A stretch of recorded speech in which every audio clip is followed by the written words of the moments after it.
కోరుతా ఉన్నాను, కాంగ్రెస్ పార్టీ నిలదీయండి. 100 రోజుల్లోగా 6 గ్యారెంటీలు అమలు చేస్తామన్నారు కదా, ఎందుకు చేయలేదని అడగాలి.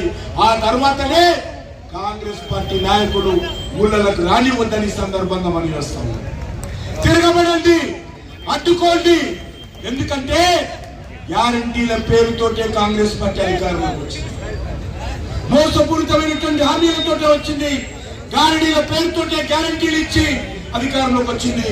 కాబట్టి ఆ గ్యారెంటీలను నిలదీయాల్సినటువంటి బాధ్యత, అమలు చేయాలని కోరాల్సినటువంటి బాధ్యత తెలంగాణ సమాజాన్ని కోరుతా ఉన్నాం.